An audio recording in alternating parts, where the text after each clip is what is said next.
Hey, good afternoon, everybody. Welcome to the Santa Rita Union School Board meeting. I'm going to call this meeting to order at 5 p.m. If we can start off with a roll call, please. Miss Cindy Lopez. Aye. Miss Sarah Turner. Aye. Ms. Alvariano. Aye. Mr. Jacob Sandoval. Aye. Mr. Neil Patel is not present. Hey, please stand for the Pledge of Allegiance. Ready? Begin.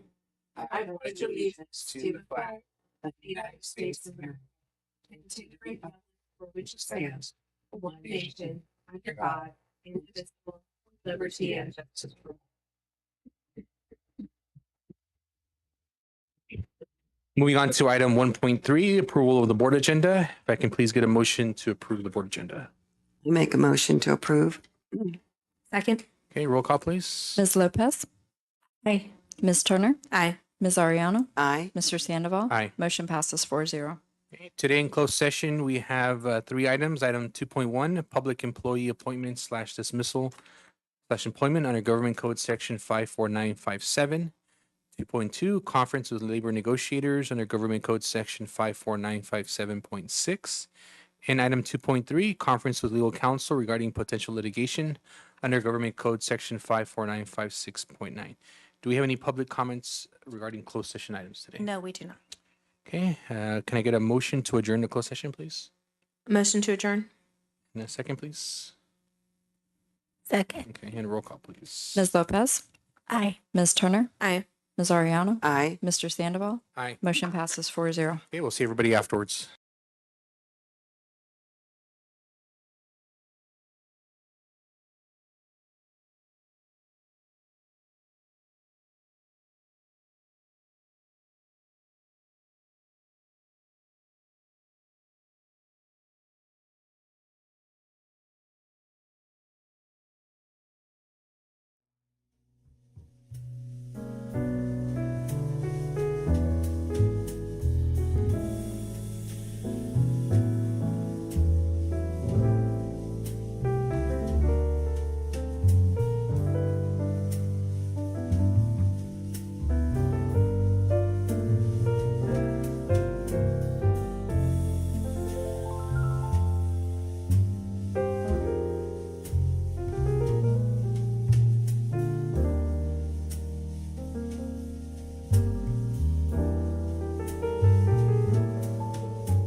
Okay, good afternoon, everybody. We're going to reconvene back into open session.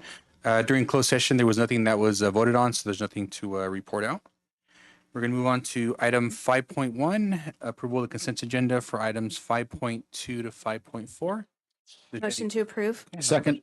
Okay, can I get a roll call, please? Ms. Lopez? Aye. Mr. Patel? Aye, aye, Captain. Ms. Turner? Aye. Ms. Ariano? Aye. Mr. Sandoval? Aye. Motion passes 5-0. Okay, moving on to item 6.1. Is there anybody here from SRTA or any comments submitted?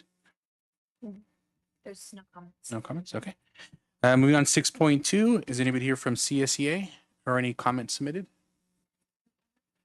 Okay. Move on. Okay, today we have item 6.3. We have a school spotlight. We have La Jolla Elementary School.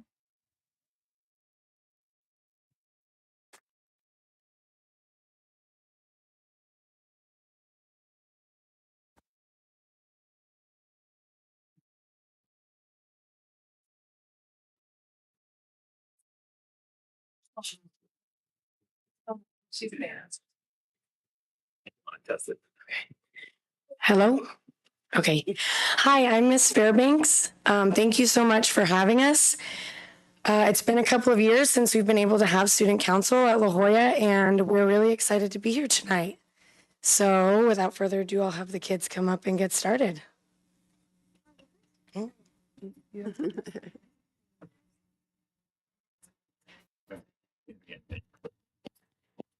Do you want to lower the mic for her a little bit, please? Yeah. I think I'm good. or I'm take good. it on the outside. Yeah, just, yeah, I was good. There you go. Okay, Maybe she can read. that's good. Yeah. Okay. Oh, there we go. Oh, okay. Okay. Good evening. My name is Brielle. I'm in the 4th grade. I'd like to introduce who's with me tonight. My family is with me.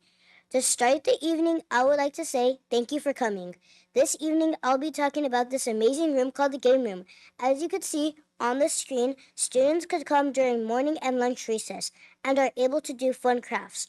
Also, they are able to play fun board games. Finally, my favorite thing about the game room is you are able to meet new people and have fun. We all are very excited to be here this evening. Let's have fun. I will have one more slide after our speeches. Thank you very much.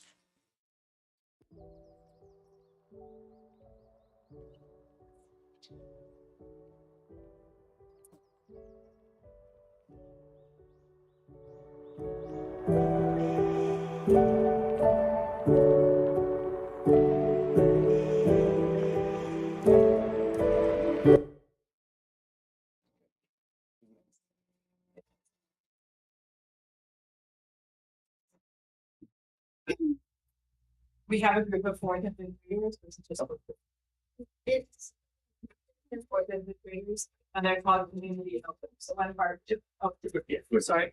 Yeah, thank you, especially because they're viewing online too. Yeah. So we have a group of 4th and 5th graders, and this group was put together by one of our 4th grade teachers, Ms. Kitahara, and they're called community volunteers. And they help around the school, they help in classrooms, and they just interact with, especially the littles, and they show that they're really great role models.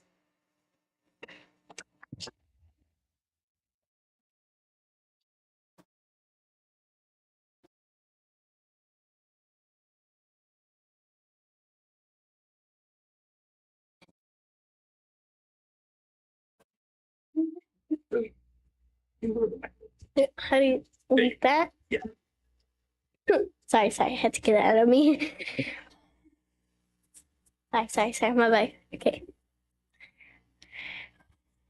You got this. Okay. Good evening. My name is Mackenzie Duarte and I'm in the 4th grade. I'd like to introduce my mom and my dad. This is a club for 4th and 5th graders only. We meet every Wednesday and it's an optional club. Character Club is about learning to be proper to one another. This is the Great Kindness Challenge, Monday to Friday, the 23rd through the 27th.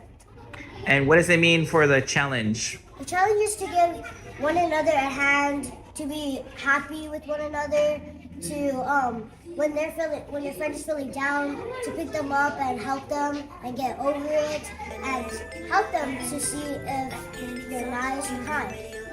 Thank you.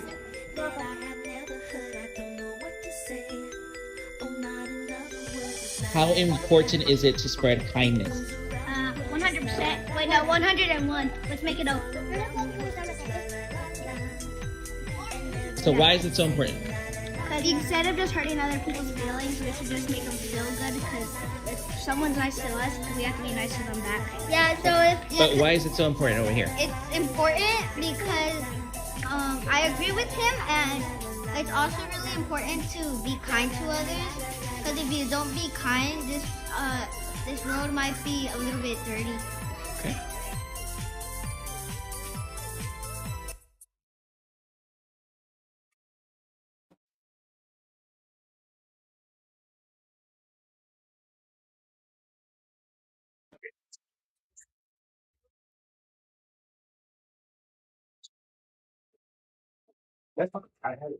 Okay, just put up here.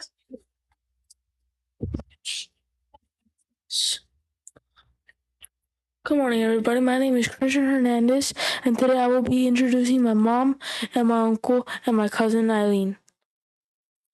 Today we will be talking about the Panther store, and it's kind of like for people who behave every day. The Panther store is for students that Panther Paw tickets, some tickets that you will get when you behave all day. Well, every day. It's awesome because students look forward to getting cool items. This is how you will be. Well, really. There are toy planes, cool pencils, and foam toys. Panther store is open on Fridays.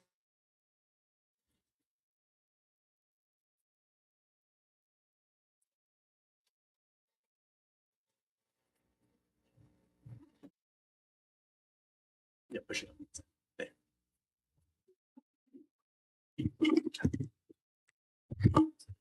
Hi, my name is Alondra and I'm in the 5th grade at La Jolla, and today I'm going to tell you about the walkathon. The whole school walked a mile and the parents were invited to watch from the parking lot. Most students wore costume and all the teachers dressed up. And thanks to all the students in La Jolla, we raised a total of $17,366. That's the most money we've raised ever. And if you look at the TV, you will see my next slide that I will tell you about.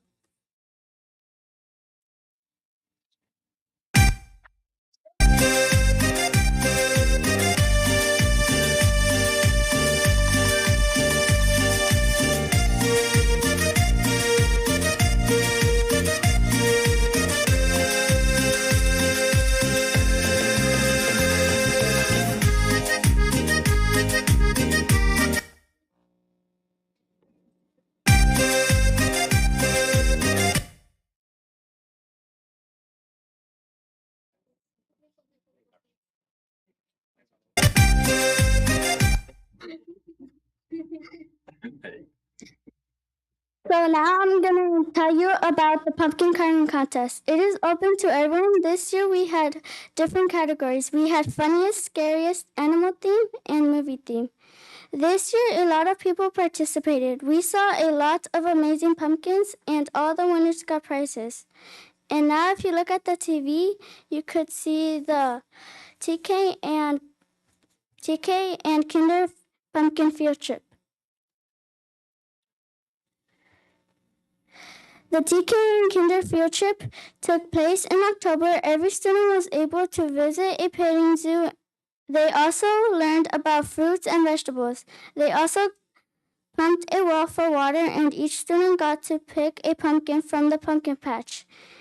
And for many students, this was their very first field trip. Thank you for your time.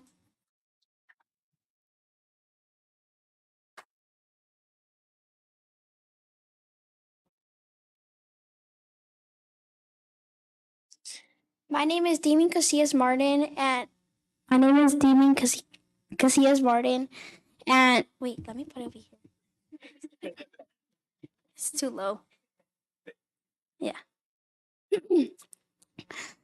Field trip Monterey Bay Aquarium. My name is Damien Casillas Martin. Exploration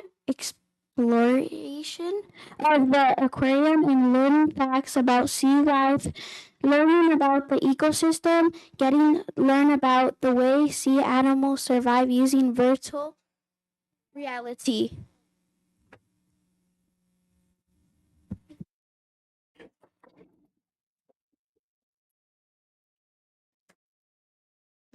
Oh, sorry. Okay, we'll put that down. The next topic I will be speaking. Oh, okay. The next topic I'll be speaking about is the field trip to the Monterey Zoo. Second graders went. They got to see and learn about so many different animals.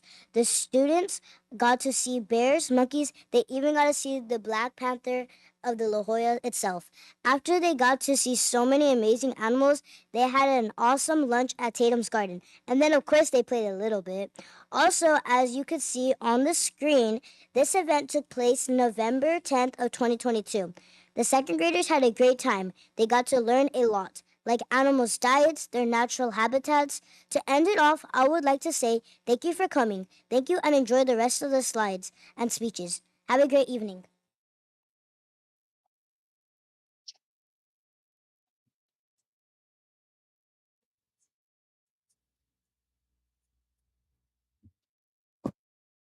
So for the second year, we partnered with Migrant Ed, and we held a blanket drive. Student council collected donated blankets from our staff, from our student body, and they were distributed to local families in our community. We were able to gather, I didn't count, but I think we had 3 large trash bags. So it was really good.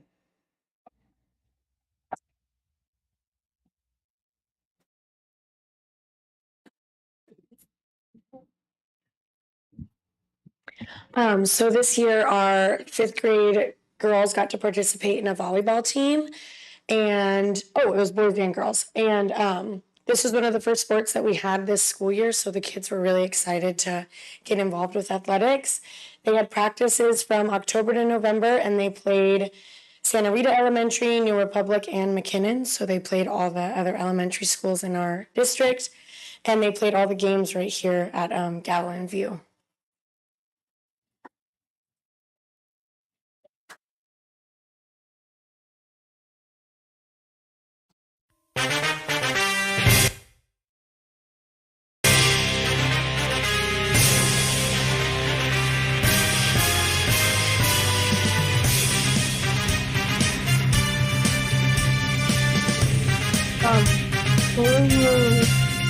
Next slide, we will be talking about flag football. Okay, so right now we will be talking about flag football. The league was organized through the Salinas Recreation Department. Practice starts in August until December. Some schools we will be playing are Roosevelt, Nortera, Madonna, and Los Padres. We will have 2 teams. They are Santa Rita and La Jolla. The teams practice at both schools, and players will be able to make new friends at both schools.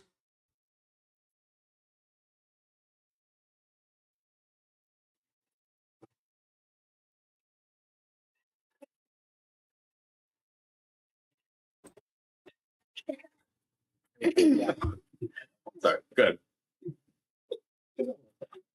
Let's try it again.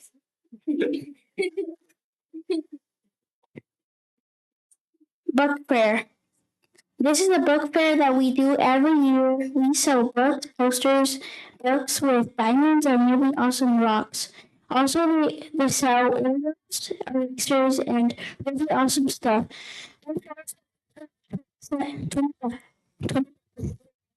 Items were sold. We and 27. Our profit was 5,013. The profits are reminded since Garris was able to purchase new books with 6 billion bookshelves.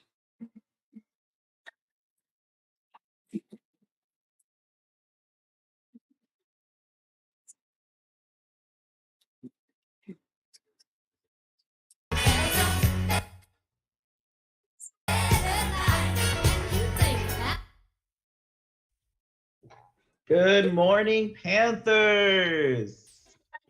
Good morning, everyone. Welcome back. I hope that everyone had a wonderful break. All right. So let's go ahead and get started with our upcoming events. Mrs. Camilla, you want to lead us? Yes, okay, so we are keeping things a little calm this week, but it is Music Week, so Mrs. Clark is on campus. Those of you who know Miss Holly's on campus this week, so welcome to her. And then Friday, we're gonna have a steady food. Mrs. Camilla? Yes, Pretty sure. along with Mrs. Nakamura. Yes. All right, a brief message from our sponsors. So last week we had our VIP luncheon. We've been talking about this, and we've been trying to raise money, and we raised, I believe, $17,000, a little over $17,000 of our students, and we celebrated those students with our VIP luncheon last week that I got to attend, and check it out.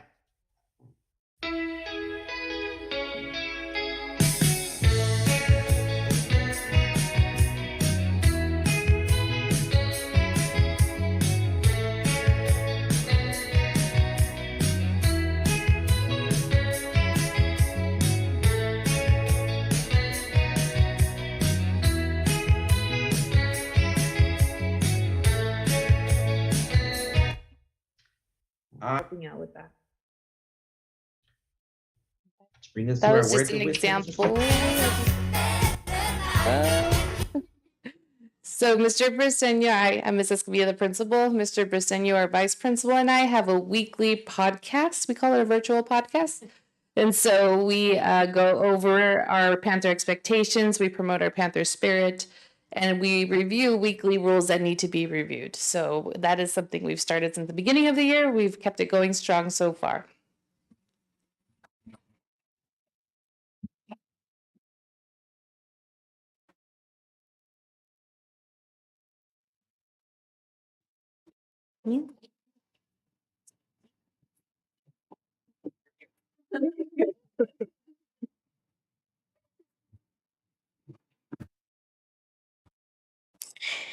Thank you, Jacob Sandoval. Wait, never mind.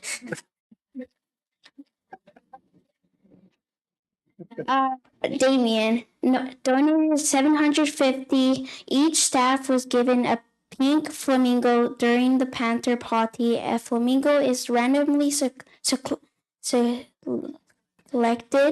We have given away $325 in the gift cards booth staff memorial. It's fun. I want to thank everybody that volunteered and that was helping out. And we even had some Panthers helping out as well. So thank you to everybody who was volunteering and helping to sell. We really appreciate.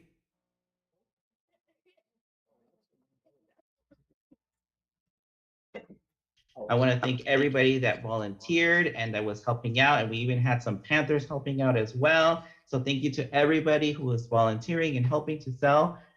We really appreciate it. And if you had a good time at the book fair, make sure you stop by and let Ms. Garris know and thank her so much for hosting the book fair once again in our library. We really do appreciate that. All right, everybody, it's flamingo time. All right, teachers, may the odds be ever in your favor. It is a Visa gift card because it is the holidays. And we are hoping that you can spend those $50 on something that you may need for your family, or even treat yourself. So here we go.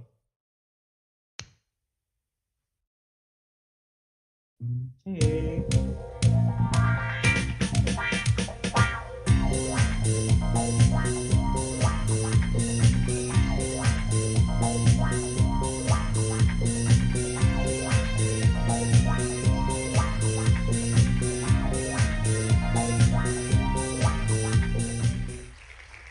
Flamingo number 4. You are our winner. If you can please stop by with your flamingo to the office and claim your prize sometime today.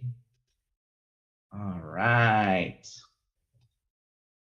Very exciting. Congratulations, flamingo number 4. If you're out there,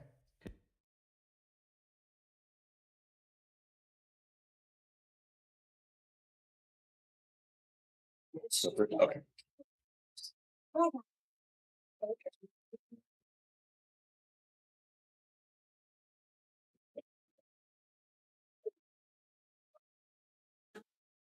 So it looks like there's a lot of amazing things happening at La Jolla. So thank you, staff and teachers and kids. And kids, you guys are rock stars. You guys did an awesome, awesome job. So you should be really proud.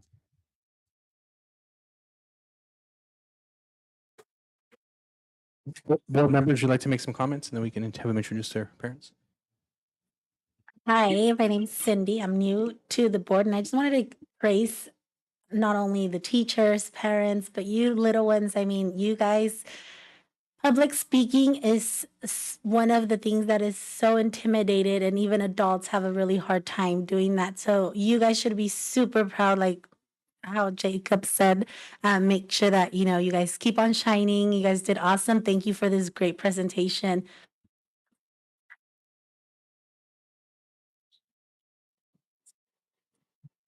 Wow. Just wow. I'm just gonna first start off by saying, well, let me get to the easy part first. And that is, I want to say thank you to the staff, thank you to the teachers, and thank you to the parents for being here and supporting the school and creating these great programs that help nurture our students and help them grow into becoming great future leaders of our community, So what else can I say? You guys are running on all cylinders. Thank you, thank you. And I know it's a lot of effort, and especially the families out there in Bolson Knolls area, especially, it's a very tight knit group. And year after year, they always come and support the school. So I want to say thank you, especially to the community. I'm going to say the best for the students. My God, you guys are awesome.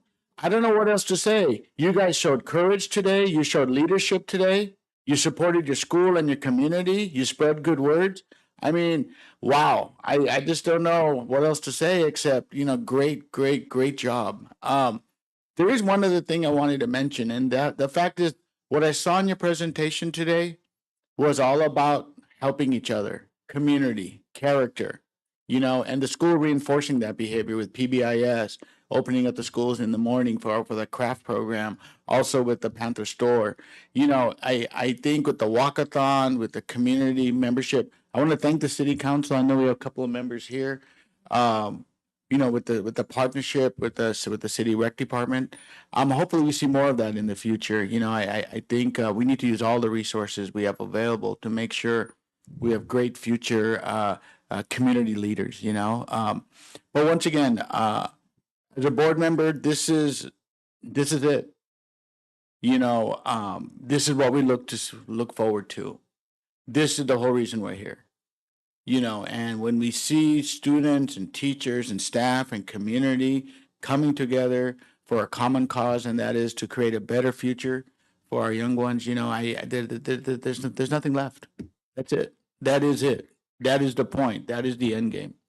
And so I just want to say thank you for everyone who's came out today, and especially those who couldn't, for various reasons. But thank you, La Jolla School. Thank you to La Jolla community. But most importantly, thank you to the students. Wow. Just wow. Thank you. Amazing job. That presentation was great, but I just am so appreciative, kids and staff and families, of everything that you do every day. And my cousins, my grown-up cousins who are now teachers went to La Jolla when they were in elementary school, so they keep after me. Like, are you looking after my people? So I'm grateful that their people are doing amazing things. Thanks.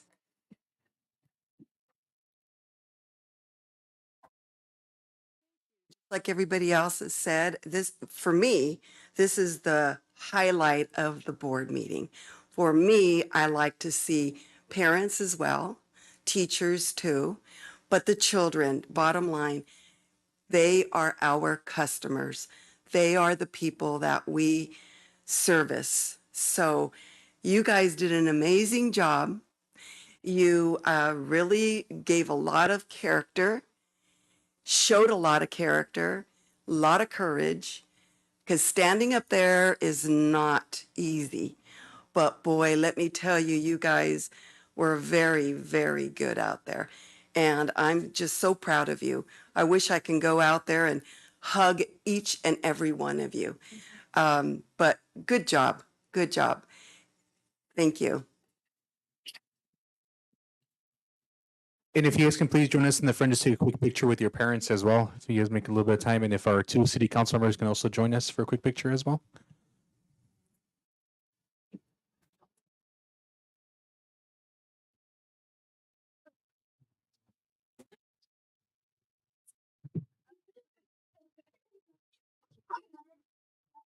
Sure. Yeah. Sure. Hi. Which one to be in picture still? That's okay. Okay. Thanks.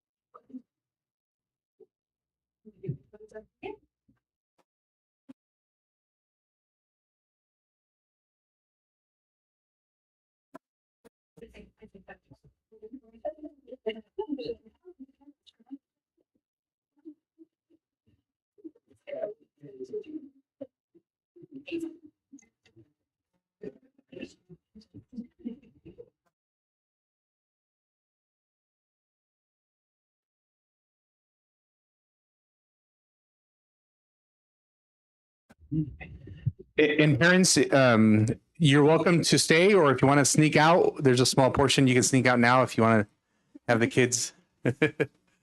Maybe there's homework to do. Maybe there's homework. Yeah. Unless you guys want to stay, you guys are welcome to stay. But just in case, we'll give a brief moment in case anybody wants to.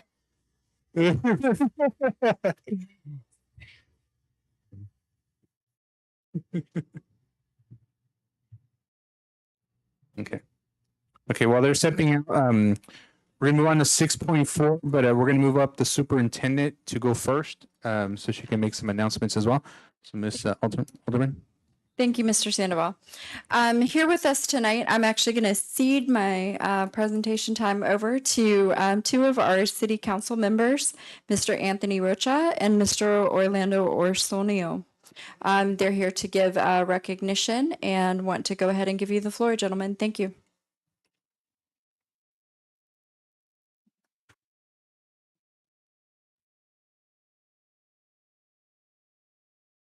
Good evening, board members of the Santa Rita Union School District and administration. My name is Anthony Rocha. I am a city council member representing the 6th district on the city council that encompasses Creek Bridge all the way to Target and the East Alvin area. And I'll let Orlando introduce himself. My name is Orlando Osornio. I represent the 4th district here in Salinas, which is Alisal, Market, and some Sanborn, but a little bit of North Salinas as well. And I'm glad to be here. Thank you. So today we're here to bring you all a proclamation from the City Council to recognize National School Board Month. But before we get there, I want to take a moment to say, as a former school board member myself, I served on the Salinas Union High School District Board from 2018 to 2020. I deeply appreciate the role that public education has in our community, and more specifically, deeply appreciate the role of school board members. You all are here to govern an institution that serves as an incubator for innovation and a laboratory of democracy.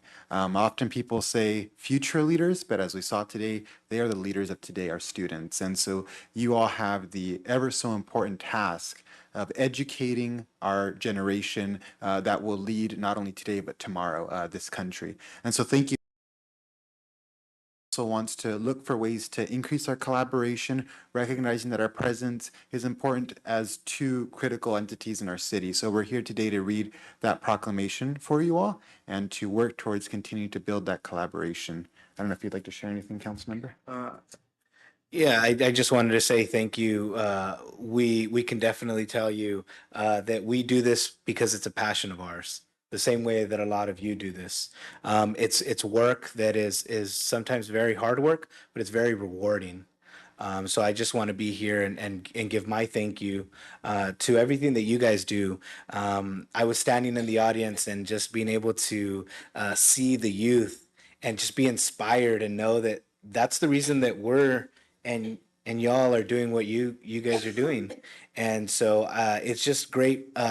It's always great to just see those those instances where we're reminded that this is the reason that we're doing it for the future, for the folks that are going to come after us. Not so much maybe for us, but for the folks that are going to come after us. So again, thank you so much for everything that you guys do. All righty, thank you, council member. I'll go ahead and read this proclamation for you all from the City Council. National School Board Recognition Month, January 2023. Whereas an excellent public education system is vital to the quality of life for all City of Salinas residents and communities, and whereas school board members continue to advocate to best serve the children in our community each and every day, and whereas school board members are committed to children and believe that all children can be successful learners and that the best education is tailored to the individual needs of the child. And whereas school board members work closely with parents, educational professionals, and other community members to create the healthiest environments possible where all students can thrive, and whereas school board members are strong advocates for public education and are responsible for communicating the needs of the school district, and whereas the mission of public schools to meet the diverse needs of all children and to empower them to become competent, productive contributors to a democratic society and to an ever-changing world is more poignant now than ever. Now, therefore, I, Mayor Kimberly Craig, on behalf of the Salinas City Council, do hereby proclaim the month of January 2023 as National School Board Month and recognize the dedication and hard work of local school board members. Thank you. Would you like me to bring this up to you? No, thank you for taking the time out, and we're look forward to the collaboration, taking the time just to come out here and stuff. I know you guys both are super busy, especially with the budget stuff going on. Yeah, I don't know if we can take a picture together. Yeah. Thank you. Yeah.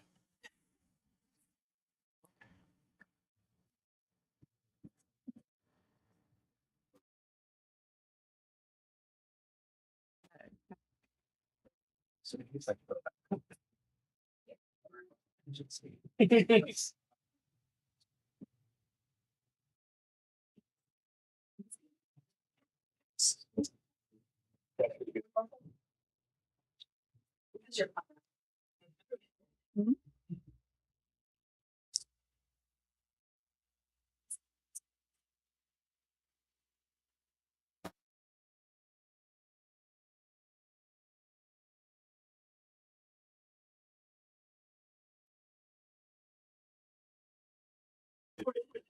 She always gets a couple. Which we need to redo that photo. We need to pick a day. We need to pick a day, dress nice, get Chuck and Victor with us and do it. No.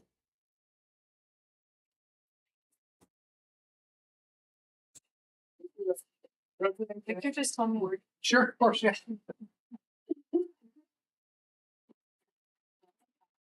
I just wanted to take the time to thank our city council members. I've been in the city, God knows, for decades now. I've never seen a more inclusive, active, down-to-earth city council that I have now in the recent few years, especially now. the amount of outreach, the amount of attention given to the common citizen, listening to their concerns, and being proactive, I've never seen before. Whether it's potholes or dealing with housing or dealing with the drive for gifts for our needy in the East Salinas. You know, I'm glad that I'm here during this time because always it seemed like the city council was reflective of a few, the needs of a few. And usually business would win out. And I believe in balance, you know, and I finally think that finally our city has a balanced city council that represents all of the constituents, not just a few. And they're actually out there. I mean, I've never seen so much outreach. I just never have. Between meetings, opening up the city council meetings to Zoom meetings, to having people come over and having meetings abroad, Meadows for the budgeting process, being inclusive of citizens coming in. I just, you know, I don't know what else to say. I just want to say thank you, you know, and please continue the good work you're doing on the common person in Salinas, the common person. Thank you very much.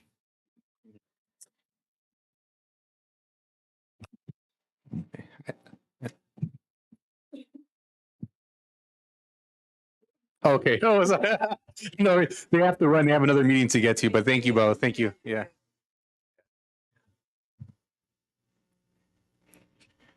Okay. Should we go on with so we're gonna do Director of MOTF, Mr. Victor Sandoval, who's great to see you in person. Thank you. It's good to be back on the table, though. Tonight, I'm just going to go ahead and defer my update solely because it's going to reflect all of the board items that I do have coming up. So I'd be more than willing to answer any questions on those. Okay. We'll move on to Director of Nutritional Services, Mr. Chuck Helm. Hey, good evening, everyone. Just a couple of quick items to share. So we are coming up to the time of year where I'll be requesting quotes for services for next school year. For example, our linen services, point of sale services, pest control, you know, et cetera. With that said, just that's just an update. You probably won't see any actual approval requests for vendor agreements until March or April. It is a process to get everybody on board and get the proper amount of quotes. So stand by, and those should be coming in the next few months. The other item is now that we've received some of our kitchen infrastructure funds, I'll also be requesting quotes for kitchen equipment. We have some outdated equipment, whether it be reach-in refrigerators, freezers, hot holding cabinets, warmers, milk coolers, et cetera, that need to replace at some schools. And instead of spending more money on repairing them, we're going to go ahead and replace them with these equipment funds. So that's all for me. Any questions? I'd be happy to answer. Okay, any questions from the board or comments? Yeah, I just had a question, and I don't know if it's a Chuck question or a Victor question. Do we still have outstanding orders for the Gavel and View kitchen that we're waiting on, or is everything pretty much in that's supposed to be in? To date, as a matter of fact, we're just refining some of the items. For example, one of the freezers and one of the air conditioners were not warm enough or cold enough. So yeah, so we're final adjustments, but everything's in. Thank you, and thank you both for all your hard work on that project. Okay, any other questions or comments from the board? Okay, thank you for the update. Chief Business Officer, Ms. Rosa Zamudio. Good evening. Can you guys hear me? Yeah. Okay. So our business department has been really busy this last month, especially this last weeks. As I mentioned before, we were working on the 1099s. We mailed those out to all of our vendors on the January 20th, which was last Friday. And this Monday, on January 23rd, we mailed out all the W-2s. So employees are going to be getting those pretty soon. Also, our payroll department has been working very hard on making sure that everything was in place for this January payroll in regards to the last AB 1200 that was approved in December. As you remember, there was changes on the salary schedule for classified employees in regards to longevity and those positions that were hard to fill, like bus drivers and sped parents, just to give an example. So employees are going to see those changes in the January payroll. And also a reminder that if any employee change health benefit plans in December, those are going to be reflected in the January payroll as well. So I just want to give special thanks to my business team again, because they were working very, very hard. They were working on the weekends. And I always say our payroll department, it's only one person, as you know, and also, of course, we always have our supervisor, our physical service assisting. But I also want to thank the HR department as well, who helped a lot in getting this on time and getting it to the county, getting it reviewed, getting it all set up for this payroll period in January. So special thanks to Carrie Bamblarco, Debbie Campbell, who work at the business department, and from the HR department, Charlotte Garcia, Daisy Loza, and Adriana Avenue. Thank you so much, ladies, for your hard work. That's it for me. Thank you. Any questions or comments from the board? Okay, thank you for the update. Moving on to Director of Special Education and Student Services, Ms. Melanie Grundy. Perfect. I'll kind of stretch this way and lean. Good evening, everyone. Excited to report that our Gavilan View and Santa Rita teams, as well as Donna and myself, will be getting to attend our third professional learning network tomorrow, where we'll be with MCOE and really focusing on our differentiated assistance and focused on just literacy overall and the English language development, the ELD goals and development. Just really excited to continue that work tomorrow. Had a really great collaborative meeting with HR this week, really just being proactive around recruitment for special education, talking about different positions that we can strategize that we've been contracting. So like our occupational therapy positions, a speech and language pathologist, and really just thinking about all of the opportunities where we can recruit, where we've gotten people in the past. I'm sure Becky will share more, but just really the last few years with COVID, virtual job fairs have been challenging. So just really excited to get back on the road and do some recruitment. So thank you, Becky, for that and all your team's hard work. Excited. I'm going to be bringing an informational item to you guys at the next board meeting, but getting together for SST district-wide leadership team meeting next Tuesday, and really just working with that team to align our SST process district-wide, really look at our interventions that we have available and work on forms and just collaborating. A lot of our school sites have some amazing SST process, so really just looking to build those systems district-wide. So I'll be sharing more at the next board meeting in February. So that's it for me. Any questions? No questions? Okay, thank you for the update.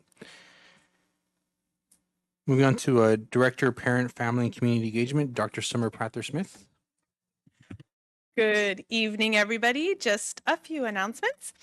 First, I'm excited. I'm not going to give you copies, but I'm excited to announce that we are going to be launching our student safety modules.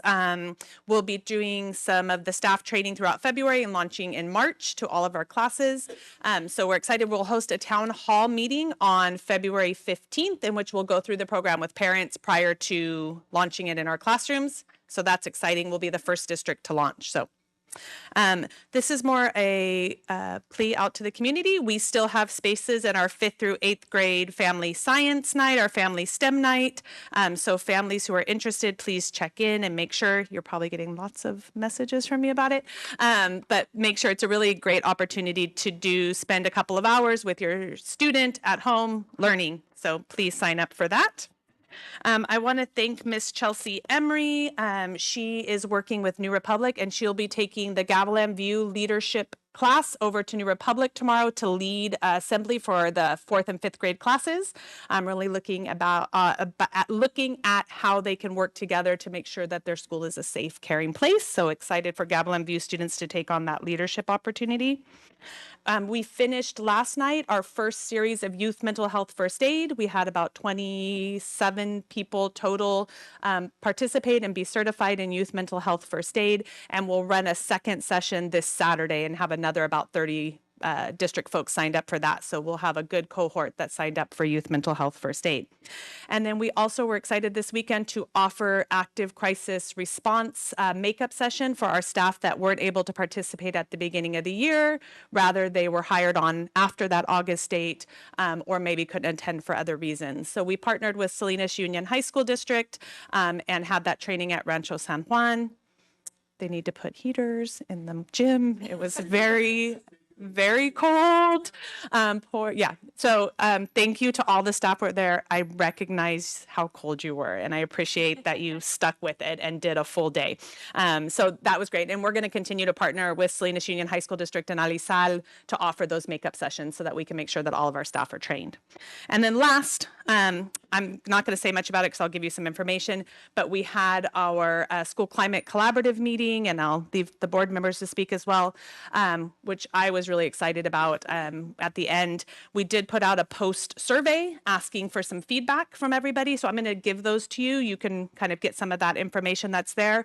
I asked kind of 5 key questions. The first was, what is getting in the way of us doing the work? It's a longer question than that, but what's getting in the way of us doing that work? What's something that you wanted to say but didn't during the meeting, maybe because it was a public space? The survey was anonymous.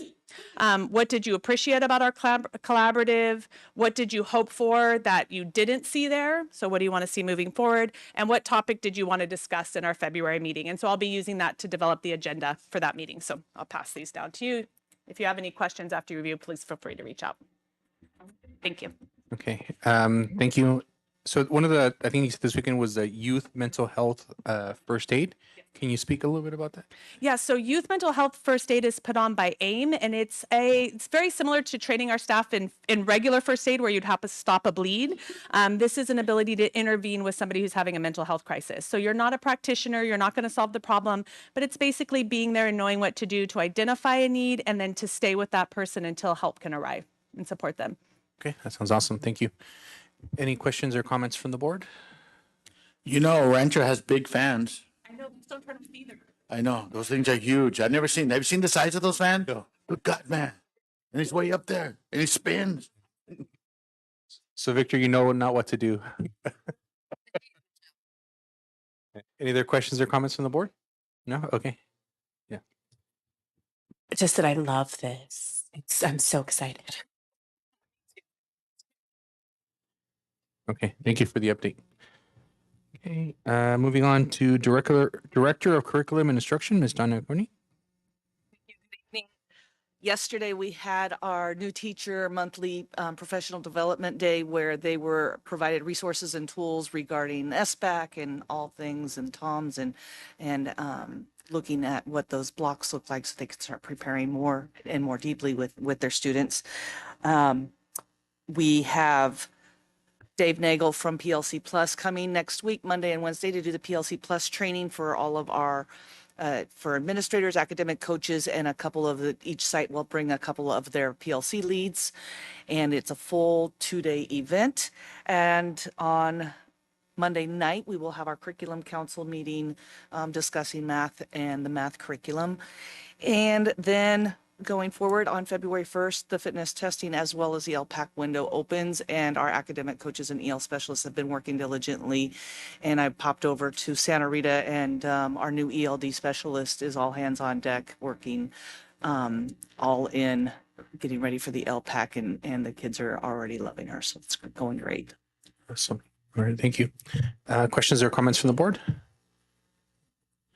No? Okay, thank you for the update. Assistant Superintendent of Human Resource, Ms. Becky Moore. Thank you. So Rosa talked a lot about what our focus has been, and that's in HR partnering with business to make sure that those CSCA adjustments according to the tentative agreements were done correctly and on time. And so I'm also very thankful to everybody who was immersed in that for the last few weeks. I also was able to meet with CSEA along with Debbie from the business office just to make sure that we could explain the process and let them know that if anybody finds something that maybe they got missed, how to reach us so that we can resolve that as quickly as possible. So that was a productive meeting. We've also been able to meet with SRTA a couple of times in the last week. Yeah, we met with Heather and Ashley to talk about the rollout of the student safety modules and get their feedback and input on that. So I feel like we have a really good plan for that. Also met with the SRTA site reps this Monday, Melissa and I did, to hear about what things are happening and resolve some minor issues at the lower level. So we always appreciate that opportunity. As Melanie stated, we are planning for teacher recruitment, and we are so excited that career fairs are going to be in person this year. We're going to ramp back up to what we were doing pre-pandemic and really get to a lot of fairs. I think that we're signing up for 8 of them. Most of them, you know, within our area from here to San Francisco, but also looking at Chico, where this area often sends students to go to school, Fresno. Oregon has a great national teacher fair that attracts a lot of people from all over, and a lot of our local school districts go there. So we're going to go to where the action is and get our name out there and see if we can get some really strong candidates. Finally, our classified and teacher of the year nomination forms are out. So this is a reminder that classified nominations are due this Friday. Teacher nominations, we have a little bit more time because their timeline is later. So if there is an amazing classified staff member at your school site, please get that into us so that we can honor them. Thank you. Okay. You can go ahead. Yeah. Sorry. Just if, as soon as you're interested in hiring, if you would let me know, because I have mentored a lot of student teachers that are going to be looking for jobs in the fall, Melanie including one in special ed who did her gen ed work in my classroom. So I want to get them information as soon as possible. Questions and comments from the board? No, I was just going to say thank you for always keeping in touch with the teachers and kind of finding out, and also exciting to hear about teacher of the year and also classified of the year as well. So thank you for that as well. Moving on to the board and the superintendent, we're going to start off with Ms. Cindy Lopez.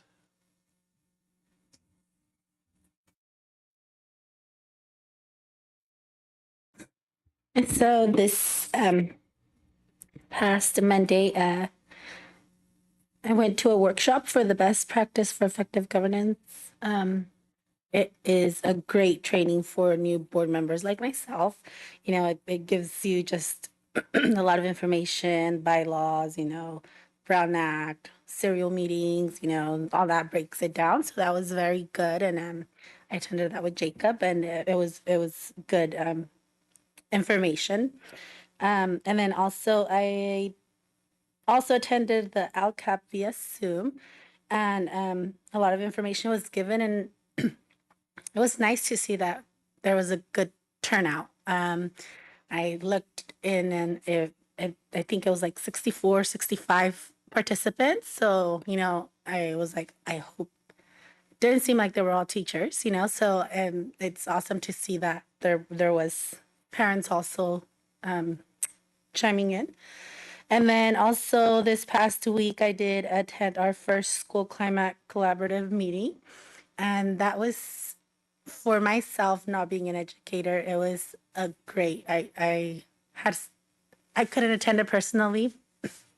So you could see I'm a little sick, but it was such a good turnout too. The room was full with so many educators, and you know, Summer had an activity for us and spoke about. It was just such a good turnout, and to be able to hear from the teachers themselves and you know what they think, what you know, it's really good. So I'm very hopeful about this group, and excited to see what we could do and elaborate on that.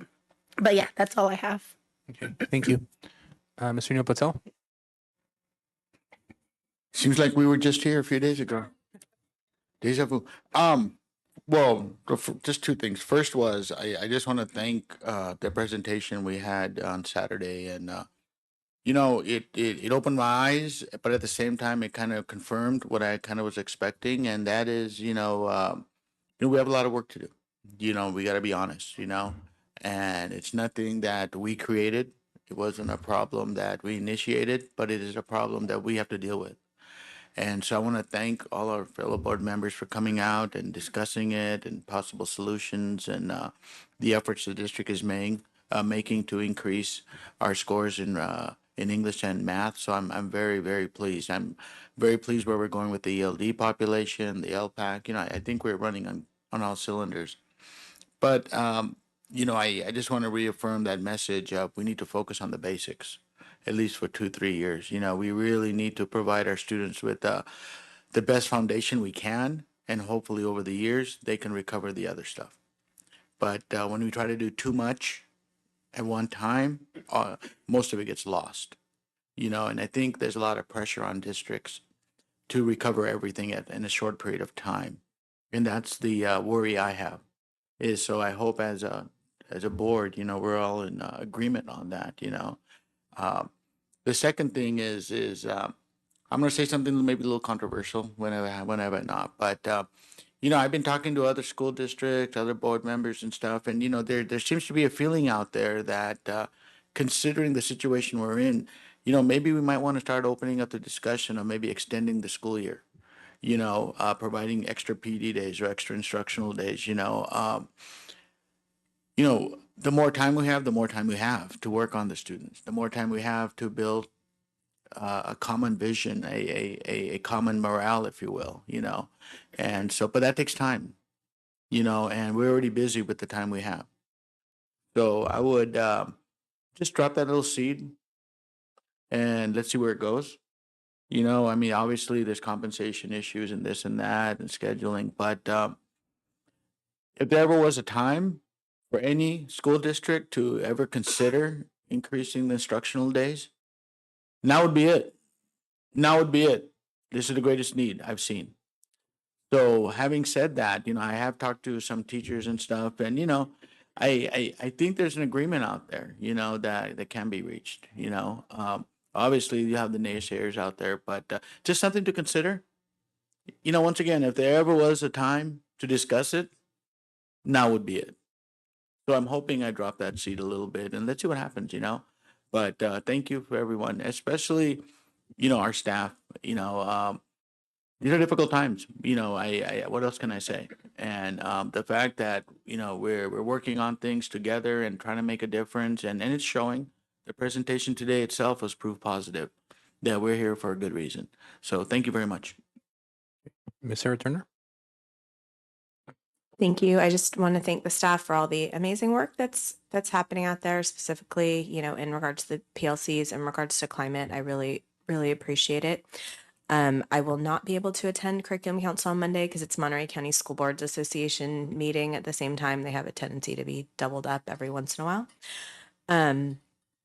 And you know, in response to Neil, you know, I threw it down on Saturday too, you know, looking outside the box, especially, you know, longer school day, I'd definitely be interested in. I also, you know, pre-COVID, I think we were starting to develop partnerships like with Girls Inc. and other places that were running summer programs on our campus to give kids more opportunities. And as I also think we've done a really good job reaching out to families with summer school, but that would be something else that I'd be interested in, you know, who's willing to get back in the game of, you know, providing more opportunities to kids. And we want, you know, if someone's looking for a home, we want to provide it to, you know, have more opportunities in the community. But thank you to everybody for the, all the incredible work that's happening. And we're just going to keep pushing forward with it. Ms. Alvarado. I also attended the board workshop this past Saturday, and it was a really good workshop. I'm really happy with our facilitators, everybody that was there, and the thing that got me was I think the CASP results, and usually the CASP results as a retired teacher, having administered this, they're valid to a point. And I think we mentioned that in our meeting. But I would rather, I mean, we do. We use the assessments with iReady and any other assessments that the teachers have that have, if they're more valid. But having said that, I was very pleased with the language arts and the math. I mean, they were a little grim, but like Neil says, I think we have a good teachers in our district, and I think I'm very positive that they will try hard, and they are trying hard now. Longer school days, I'm not sure about that, but maybe, yes, maybe that would be. But anyways, I also attended the School Climate Collaborative with Summer. She was a great facilitator. Many of you were there too with me. I guess what left me at the end, first of all, I wanted to say that she was very proactive. Everybody there was proactive. And like she mentioned, there was a lot of us there, many of us there. And I really liked being in person. I know you couldn't be there in person, but I'll tell you, it was more interactive. And now I've done it online, on Zoom, but it's not the same. I mean, you're actually interacting with your people that are there. But reflecting on that, I guess what left me at the end, we discussed, and Summer showed us a graph of the suspensions and how many and the percentages. But she brought up a good point, and that I left with that thinking we need to talk more about that. We really do. And that's, instead of reflecting on the kids that were suspended, let's reflect on what the majority did good and how do you apply it to the kids that were suspended or whatever they had. But I thought it was really good, and that I really reflected on that one. And I think Melissa also went away with thinking more, but I really do think we need to talk more about that. But it was great. I really liked it. I liked interacting, and participating. So thank you. Thank you. For myself, I did also attend the board training at MCOE provided with Cindy. So I appreciate MCOE putting those workshops and making them local so we can attend in person. I've been meeting with city council members, just advocating for ourselves, educating them a little bit more about the West area and the importance of schools. I did attend the LCAP, and I do appreciate the transparency, I think, with the public. I know those scores, it was very, very sad to look at, as where we're at as a institution, but it was also good to be transparent. I've heard other districts sometimes will try to finagle the numbers or whatever the case is, and it's more important to know where we're at as a baseline, so that way we can really figure out, okay, how are we gonna, go from there. So I think I appreciate that LCAP, the parents and teachers and then the public knew as well, during our Saturday board meeting, that we're transparent. We know this is where we're at, and we're aware of it, and we're open to share that and kind of go from there. So and we're moving on to Superintendent Alderman. I'll be real brief. We thank you for attending the Saturday workshop. I know getting away on a Saturday isn't always the easiest thing. And we were able to share out that data presentation in a brief summary with our site leaders as well as other district leaders, and at our meeting on Tuesday. And so going through that data with them, kind of talking about what do they see here, what do they, what's concerning, what's exciting, and kind of going through that and processing with them. and then being able to share that PowerPoint with them so they can incorporate their school level data as well. So they'll be able to take that district level data that we have and then break it down for their individual school sites. So really excited to see that work. I'm checking in with our site leaders right now for their mid-year sort of check-in with me. And so scheduling those out over the next couple of weeks has been great. The ones that I've been able to get in and meet, what are they planning on working on over the spring? What challenges have arisen? And what additional supports we can put in place to help them meet those new spring goals. A lot of goals have been completed, so sort of new ones have arisen. And that's really exciting to get in and have those conversations with our site leaders. Any questions or comments for the board for our superintendent? No? Okay. Moving on to 7.1. Is there any public comments regarding non-agenda items? Yeah. That's okay. You can walk up.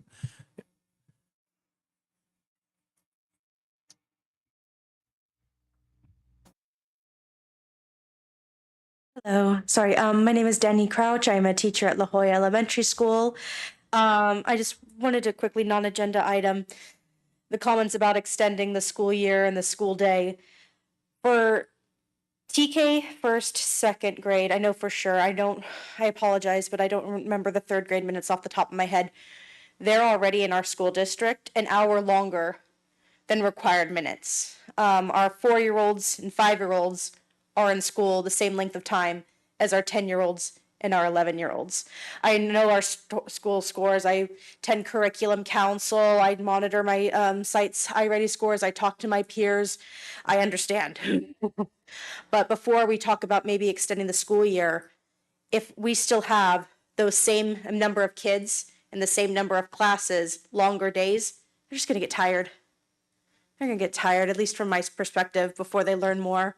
So maybe before we start talking about, at least from my perspective, and I apologize, extending the school year and the day, maybe talk about first smaller class sizes, more paras for interventions with the kids, targeted interventions, more fun activities for their growing brains, though they can have more activities in the day rather than English language arts, math that incorporates long word problems, so they incorporate it, social studies that's reading and writing and incorporating it, but giving them fun things. When you ask adults now what their favorite subject was in school, how often is it reading and math? Is it more science? Is it more art? Is it more history where they got to do more things, explore more things, do projects? Or is it sitting there copying the penmanship, studying for the test and studying for the test, the SBAC, prepping, practicing those SBAC tests so they can do better? Or is it those fun times? Is it the smaller class sizes where they got to know more of their peers? I'm sorry, that's just something that came to me when you were talking. I apologize. Sorry. Thank you. No, thank you for your comments and your feedback. It's always appreciated. Do we have any other public comments regarding non-agenda items? No, we do not. Okay. Any public comments regarding agenda items? No public comment. Okay, we're going to move on to item 8.1. It's informational item. It's facilities committee update. Thank you very much. That's my item. I just want to give you a brief update of what we focused on our last facilities committee meeting. And it was basically to review the ed spec, which is the marriage book of construction to the educational portion of it. So I think we had enough time to review it. We did some edits. We had some add-ons throughout, the last few months. And there was a consensus with the facilities committee that we should be presenting it to the board for final approval. And of course, we'll be, if it's approved tonight, it'll be submitted to the Department of, CDE. And this will allow us to continue with, plan specifications and designs for several of our projects that are coming up. Thank you. Questions or comments from the board? And just for me, just to clarify, because I know that was kind of part of the discussion, the last facilities committee, this plan is just the baseline. So ultimately, whenever we build schools, we could always do more. We just can't do whatever is less from the baseline. So yes, and that's absolutely correct. And this is kind of like a cheat sheet for the design team at Division of State Architects to make sure that everything that we say we're doing or designed to what curriculum, it matches the plans and specifications that we're creating and submitting for approvals. Okay, thank you. Okay, if there's no questions, we'll move on to item 8.2, which is approval of the educational specifications linking design of school facilities to educational programs. Motion to approve 8.2, and thank you for all the incredible work that went in putting that together. Second. Okay, any questions? If not, can I get a roll call, please? Ms. Lopez, Aye. Mr. Patel, Ms. Turner, Aye. Ms. Ariano, Aye. Mr. Sandoval. Aye. Motion passes 5-0. Okay, item 8.3, approval of piggyback contract number 21024 with Mobile Modular Management Corporation. Again, that's one of my items, and this is a procurement process that we have started and we kind of used as a baseline during a master facilities plan, which you approved also, and our 5-year plan. This is kind of a procurement process that not only we can use, however, anybody in the state that could actually piggyback off of this. So it's basically like what we've been using as the California multiple contracts that we've been using for buses and stuff like that. This is for portables. However, we are the author, we are the card holder, the initiator for the state. Questions or comments from the board? No? Okay. Can I get a motion to approve? So motioned. Okay. Second, please. Second. Okay, and roll call. Ms. Lopez, Aye. Mr. Patel, Aye, Captain. Ms. Turner, Aye. Ms. Ariano, Aye. Mr. Sandoval. Aye. Motion passes 5-0. Okay, 8.4 is a presentation regarding update of solar and battery storage district-wide. As this is one of my items also, as requested by the board, I have asked Generate Capital, who is the managing partner to SOLED, who owns our solar PV stations and our generating stations. And so we have asked them to give us a personal update, and it's going to be Josh Chattel with Generate Capital. Josh? Okay. Hey, everyone. Thanks. Here, go ahead. Sorry.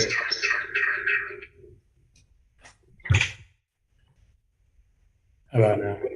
How about now? How about now? Okay, sorry about that. Victor, thanks. As Victor said, I'm Josh Tatel. This is Allison Pace.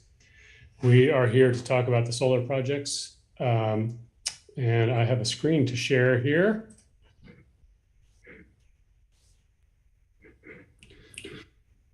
And are we seeing the slides here? Okay.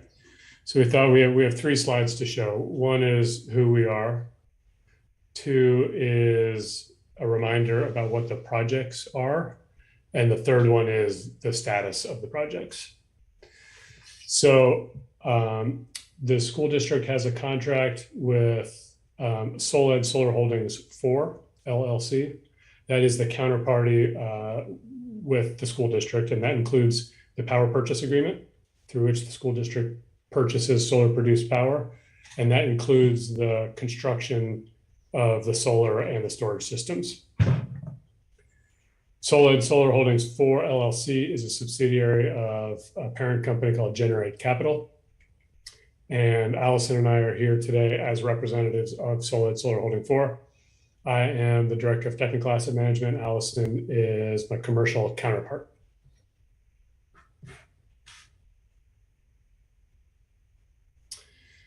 Here's a quick sort of high-level summary of the projects that in total across the 6 schools, they're solar plus a battery backup. Altogether, it's about 900 kilowatts. It's almost a megawatt, so it's 990 kilowatts of solar and about 1,000 kilowatt hours of battery backup. The use case, the way they're supposed to work, is solar produces clean, renewable energy during the day and during when the grid is operating normally. Produces that power, it goes through a meter, and the school district purchases that power from Solid Solar Holdings 4 on a monthly basis. And the batteries should provide backup power during times of a grid outage. So it's supposed to be a microgrid that switches from regular solar into microgrid mode in the event of a grid outage. It was always designed to support partial energy school loads. It was never designed to support 100% of the energy loads, and most significantly, that's the heating and cooling systems that it was never designed to support. The structure for the contract is the district purchases the energy generated at $1 per kilowatt hour price. So we produce the power, Solid then meters the project and sends invoices every month, and the school district pays those invoices. It's a 20-year term, so it goes until 2037. And the contract contains performance guarantees in the event that the projects underperform or fail to perform. Those performance guarantees contemplated this, and every 3 years there's a true-up period. The contract is pretty specific about what the language is and how to do the calculation, and those performance guarantees are paid out every 3 years. Any questions there before we go on to the next one? Okay. All right, so here's a timeline and some project details about the status. We have our primary point of contact has been Victor, who has been a real godsend to work with. Everything he's told you is accurate, I hope. And here's some general dates here. So in 2016, in August, the power purchase agreement was signed. In January 2019, the systems became COD, commercial operation date. Between 2019 and 11/2020, so the beginning of 2019 and the end of 2020, we tried to make the systems function as designed. We signed a contract with the contractor to repair the systems. Between the end of 2020 and the end of 2021, or the beginning of 2022, we did a second repair, or we did a first repair after the original construction. We replaced a lot of the inverters, but not all of them. We replaced a lot of the components. And by the end of 2021, the beginning of 2022, it was apparent that the fix had not worked. So in the first sort of half of 2022, we sourced a new vendor, spent a considerable amount of time scoping repairs, again, based on what we learned from the first attempt, and eventually executed a contract with that vendor in August of 2022. And during that time, in July, that 3-year true-up period came up. So the performance guarantee payment was calculated and paid out to the district. So the second true-up period will be 3 years from July 2022. So July 2025. Oops, sorry. Any questions on contract structure or timeline? Well, thank you. Okay, so major sort of summary of what doesn't work. The answer is sort of everything. There's hardware failures. That is really the inverters. And then there are software failures, and that is the programming that allows the battery to integrate with the on-off of the school's HVAC mostly. Now, the solar portion, some portion of these solar panels go straight to solar only inverters, and some go to the batteries. The ones that are not connected to the batteries function perfectly. It's really only the components that are connected to the batteries that we're having difficulties with. So the corrective plan now is like I said, in August of 2022, we signed a contract with a new vendor that's allowed them to procure new equipment and to begin their designs. We're in a waiting phase right now because of the supply chain constraints. We're waiting for the new inverters. They are scheduled to arrive in April.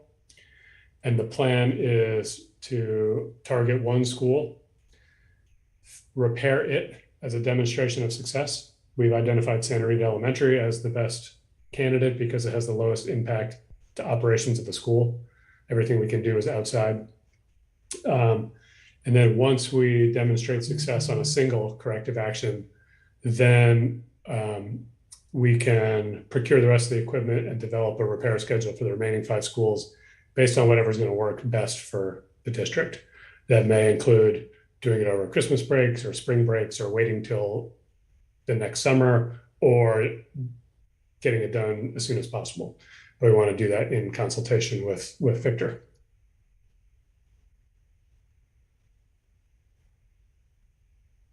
That's all we had prepared. You know, the real message we wanted to deliver was the systems are broken. We are working to repair them. We have a contract that has performance guarantees, and we're honoring that contract as long as the systems underperform. Appreciate the update. I think especially for the public and the rest of the board, this was very informative as far as just kind of a recap. I know I came in as a board member after the contract had been signed, so it was kind of a good refresher for myself to understand where we are, and then also what's the plan as far as Santa Rita being the first school to see if there's a success there, and then based off of what happens there, then we'll kind of know what the next steps are. So those are my questions. Mr. Patel? Yeah, I'm not happy. I'm upset. You know, here we are in 2023. We have state mandates asking for battery backups. They're, encouraging it. This is not rocket science, people. I mean, at some point, we have corporations, we have warehouses who have solar and battery backup. They have much bigger HVAC systems than we do. So I don't understand why we're having still an issue in 2023 of getting this done. We aren't that huge of a district. One site is not a huge site. And the idea that we spent all this money in terms of working this out, doing a PPA agreement, and the fault is not on our end. I'm sorry, it is not. So my question is why is there so much delay, incompetence to a certain extent of things not working that were promised or were supposed to work? We're 4 or 5 years in.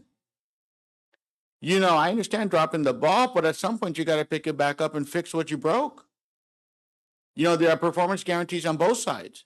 We're hearing to pay every month for electricity bills, and then we're getting re-upped every 3 years. We have to wait 3 years. So whatever we can do to expedite the situation, I'm glad we're having one site tested. It's not a huge site. This is not that big. But the fact that we're dealing with this year after year after year, it's just very upsetting. Now, I'm thankful that we finally have a person that came and presented it. I'm thankful that we're finally getting to the bottom of it and getting specific things done, and hopefully they work. Hopefully they work. But at the same time, there are so many missed opportunities here to fix it early on, and no one seems to want to take the responsibility to do it. So I am glad that we're finally getting to that point, and hopefully this does work out, but in no shape, way, or form am I happy. This was not what was promised to us. Thank you. Okay, thank you. Any other questions or comments from the board? I appreciated the presentation, and Victor, I think you've been really good at facilities meeting about talking about we're still working on it. We know it's there. We know that it's a problem. I appreciated the honesty of nothing's working, because that was my assessment as well, having been one of the original people that signed this. So thank you. And I just hope that we can move forward, and whatever we need to do to be in compliance with the new state regulations, I'd appreciate it. Thank you. Any other questions or comments from the board? No? Okay. Anything else you'd like to add, Victor, or from the presenters? Well, as when I first got off my truck, the first day that I started working here, I had a stack of papers, and the previous superintendent goes, "Fix it." I go, "Oh boy." Luckily, I had Josh to give me some historical background and, some data and stuff like that. And it, like I've said in previous meetings and updates, we've been trying to see what was really wrong with the whole system. And, we found failures, and we had arguments and stuff like that. It's kind of like, it is a marriage, and it's like, working both together and putting our part together. Unfortunately, it wasn't really designed correctly. And that's why, Generate Capital has hired a different company now to try and alleviate and fix the problems. So with that, Josh, do you want to add anything to that? And you guys are not the original company either, right? So I understand? Yes. They are. Yes. Okay. Not the original contractor that installed it and designed it. Say that again, I'm sorry? Not the original contractor that installed it. And That's designed the it? new contractor that's coming Okay. on. Josh, you want to say anything about that? Well, I was just gonna, have a couple of reactions to the gentleman who spoke first, who was upset quickly. I think you have every right to be upset 100%, and I don't blame you. We don't blame you. I did not mean to imply that any of this is the school's fault. So if I implied that, that was a mistake. We don't think it is at all. I did say the school's HVAC system, and it's our responsibility to make that work with the HVAC system.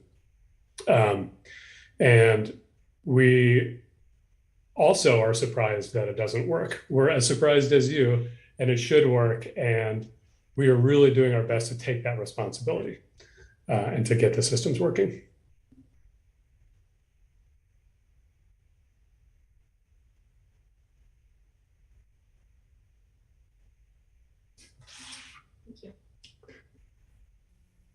Thank you, Josh, and thank you to the board. You're welcome. Thanks. Okay. You're welcome. Have a nice evening.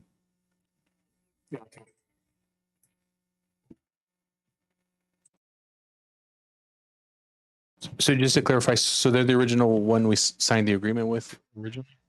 That's what I was gonna. Yes. Oh, okay. Okay. So we signed the original agreement with them, and then they hired a contractor to come in, do the design and the installation, and that's where the fault lies. Got it. Okay. So now they're having to go back and, because ultimately the responsibility is with the company that said, oh yeah, we can promise this. So hiring a different contractor to come in and do a re-engineering and a fix. So one of the pieces of information that we've never had, and there was another company hired to do a performance spec, and it was by the name of a gentleman by the name of Ted Flanagan. At that point in time, he was the representative who put the initial parties together and put out what they call a performance spec. That performance spec lacked at that point in time, and when it was bid by several companies. Solid was one of them, and Solid subcontracted another company, which I shouldn't name because there's some litigation going on right now. But that company was entitled to the engineers, the electrical engineers, the installers, the people who are actually did the solar, and then there is another subdivision to do the inverters. So there was a lot of pieces that was put in by this performance spec. And so I believe that company is called EcoMotion. So with that, that was one of the pieces that I've always been missing and seeing how did this come about. But Generate Capital is sticking by that because we do have a signed contract and they have their obligation. The only protection that the district has is that performance spec. And as of, I believe last year, our true up was $165,000 just because we didn't have the battery backup. the generation of the solar right now is actually better than what it was designed for, solely because the new technology that came in with the inverters. Just remember, there's two separate inverters, one inverter dedicated just for solar and one inverter which is quasi for solar and battery backup generation. So the battery backup and that one partial solar is the one that's failing. The other one is overperforming right now. So So a lot of the stuff that they're doing fixes is based off of newer technology. Then potentially was okay. Well, assuming it can get to work, then I think that'll might be okay. But it was the original specification said for a working system, so it's basically not working. Yeah. Okay. So now I understand. I didn't know that we were the original ones. I assumed somebody had. I think this was a good presentation because now I have a better clarity of Yeah, it's like the history of it. It's like EcoMotion set up the deal, and then the deal was sold to, this company here, and they're the ones who installed it and created the PPA, and they're the ones who are handling from that point. But EcoMotion was just the deal maker, if you will, as far as I remember. Okay. Okay. Thank you, Victor. This was. I'm glad it was brought You're forward. welcome. I just really owed you guys this kind of I information. So I apologize to you, Victor. I hope none of my comments was directed towards you. You have done a phenomenal job. You've taken a broken system here and you're doing the best you can. And you're finally bringing people to the table and things seem to be getting done, as far as their end. So I want to thank you for everything you've done to get us to this point. I just want to apologize. It shouldn't have taken this long, but with COVID and the opportunities to gain or to obtain, inverters, solar panels, and stuff like that was really quite difficult during that time. And to the board, I'm very frustrated because this was kind of like my little baby. The idea of having battery backup, having a community emergency zone. We just had floods. And if Bolsono's was flooded, if the battery was up, they could come to 24 hours, to Bolsono's, get the power they need, maybe get the kitchen working, to support our community. That was the whole dream. But without that battery component of it, and then the true up of every 3 years of, it just hit me the wrong way, And so I feel partially responsible, I take this personal and maybe I shouldn't, but once again, this wasn't the vision. The vision was for this to eventually become a community emergency center besides servicing the school during emergencies. So, I just wanted to let the board know that. So thank you. Victor, the other thing that was happening at this time was it was right when they were changing the state regulations about the kind of tax discounts you could get for solar. So it was really wild, wild west where people were really speculating, like, if I take this is going to make me some money because the tax credits are going to be this or this. And so companies were getting created and people were selling things X, Y, and Z. And I think that's one of the reasons that we're in the situation that we are, because people were really speculating on something that was not stable at all in terms of what was happening with the market. That is correct. But I just promise I will fix it. Okay. Thank you. Thank you for your presentation. 8.5 bond timeline and bond interest rates is a presentational.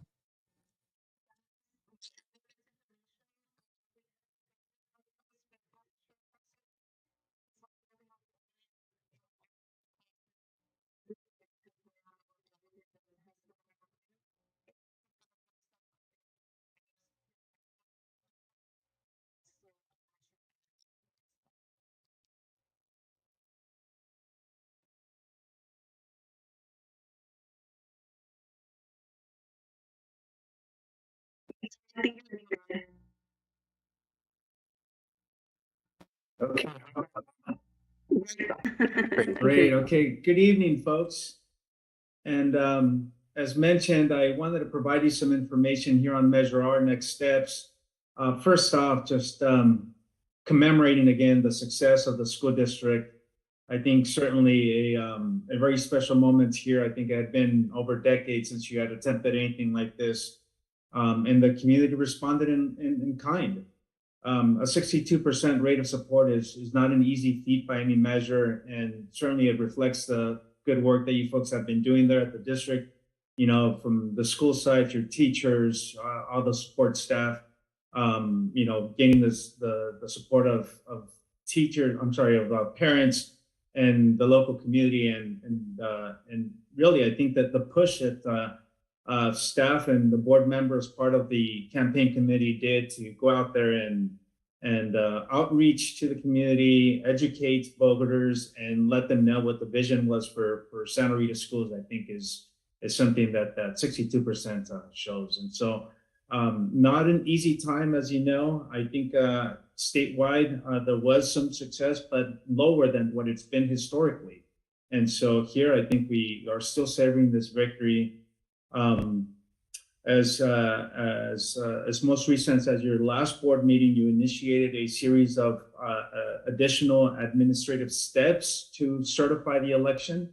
And as part of my presentation here, I wanted to give you some additional detail in terms of what you can expect going forward as we start talking about getting those bond dollars to work and starting to put some money into the projects to deliver on the promises to the community. Okay. So I will take you here through the presentation.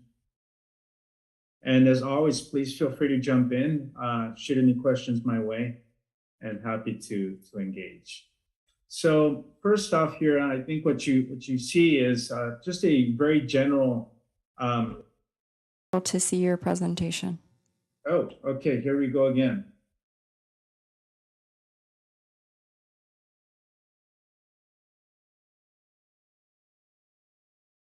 And how is that? Now we can. Thank you. Okay, perfect. So what I have for you here is, I think, a very general overview of Measure R, as you know, and I think, it's going to be emblazoned in memory, I think, going forward. And I hope to be part of that because I'm going to continue to reiterate the components, some legal, others technical, but I think it's pretty much the base of knowledge that we're going to use in terms of, reviewing the information and figuring out exactly what it means for the availability of future dollars to get our projects done, okay? And so the basic parameters here, as you know, is that this was a Proposition 39 election that required 55% voter support for passage. As noted earlier, we got 62% voter support. And as a whole, I think that authorized the district to go out and sell no more than $24.9 million in general obligation bonds. And that is the limit, the absolute limit. We cannot sell anything beyond that. Now, this $24.9 million is available to the district, but only in as much that we can levy a tax rate that cannot exceed $30 per every 100,000 of assessed property value. And so the tax rate is going to be the levy, all right? That's the property tax rate that's going to be used to repay those bonds as we sell those bonds over time. We don't get the bonds all on day one. Those bonds are sold through increments or through series of bonds over time in order for us to be able to get the projects done as needed, but also taking into account that $30 tax rate limit, right? So in as much as we can afford additional bonds, then we'll continue to retool our analysis to figure out then what other priority projects we can line up to get accomplished. So in terms of the projects, we look here at this table here, the use of proceeds. As you know, this was a modernization measure. And essentially, I think we're looking really to improve existing school sites within the School Facilities Improvement District, or the SFID. And so here we're not looking to construct anything, for the most part, anything new per se, but to come back and refresh, I think, our existing school sites, looking at components of modernization, technology, furnishings, and equipment. Those are sort of the very general language of Proposition 39. But as you know, we have a much more detailed project list that was delivered to voters so that they could weigh in on their support for the measure. So the other piece here that I wanted to highlight has to do with the accountability measures. And here, I think I mentioned that in your last board meeting, you took some initial steps. One of those steps was to also approve the formation of a bond oversight committee. And so that's a Citizens Bond Oversight Committee that's going to be looking at the expenditures very closely of the bonds to make sure that the bonds are being spent in conjunction with the project list that was provided to voters at the time of the election. Okay.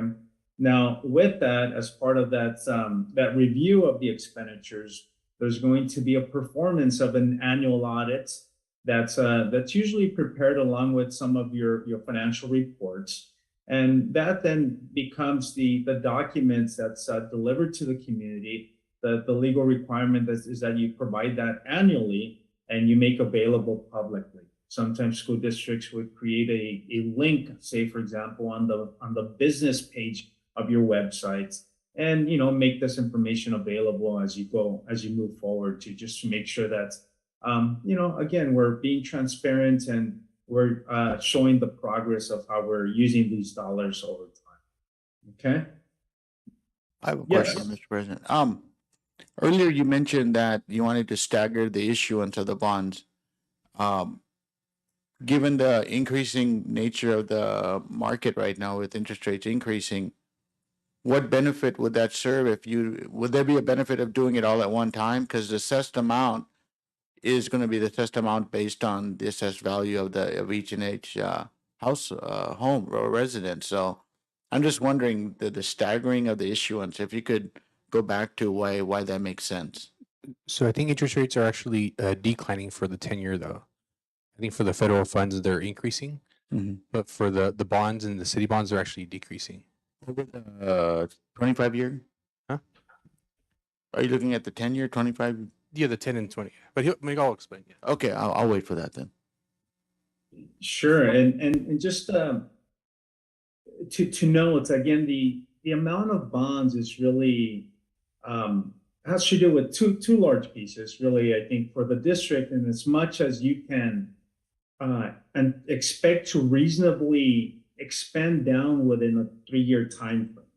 And so that is the IRS sort of legal requirement onto the school district. All municipalities cannot sell more bonds that they can reasonably expect to use or to spend down within a 3-year time frame, taking into account your design, your planning, your state approvals, and then certainly getting your contractors in line and breaking ground, getting the project built. And so that's one kind of very strict measure of how much bond we should go out and sell at any given point. But stepping back from that, certainly the need, the district's readiness to be able to put those dollars to work. And then this other piece that I noted earlier having to do with the tax rate limit. We cannot afford to get all these dollars at once. We can only afford to get the dollars that we can support based on that $30 tax rate limit. So this is a perfect segue for this next slide. And so when we look at the amount of revenues that we anticipate becoming available over time, if you can look at this table to the left, the amount of revenues are demarked by this yellow or this orange line here at the top of the bar chart. Can folks see that? And so that there represents the $30 tax rate revenue when we calculate it against the total assessed value of the district. And so for my job here, we make a projection what the future revenues are going to be, not only today, but within the next 30 to 40 years or so. And then based on the projection of those revenues, we allocate those revenues as efficient as possible so that those future revenues represent a present value of a bond today, okay? And so for all intents and purposes, knowing what we know today and allocating the future revenues to the bonds today, we anticipate that this first tranche or this first series of bonds that we're talking about in the present moment is about $8 million. And so if we look at the table to the right, you see the different series of bonds here. The first one looking at 2023 Series A, about $8 million, 7.9. The second series in the next 3 years, that's in 2026 Series B, for about 7.6 million. And then the last series in 2029, that's Series C, for approximately 9.4 million. So what's the driver of all of this, again, is our projection of future assessed value. So as assessed value continues to increase, then that moves up our revenue constraints, factoring in that $30 tax rate target, okay? And so with that, I direct your attention to these assumptions up here in the verbiage up above. The estimate of when we anticipate being able to get the $24.9 million has to do with what we think is going to be the growth of assessed value over time. So for our projections, we are assuming that assessed value is going to grow at 4% annually. And that's conservative because historically, if we look at the 25-year period, assessed value has actually grown at a 5.35% rate of growth average, okay? And so what does that mean? Is that if assessed value continues, in actuality, continues to grow at a higher rate than what we project, then that means that we should be receiving additional revenues sooner.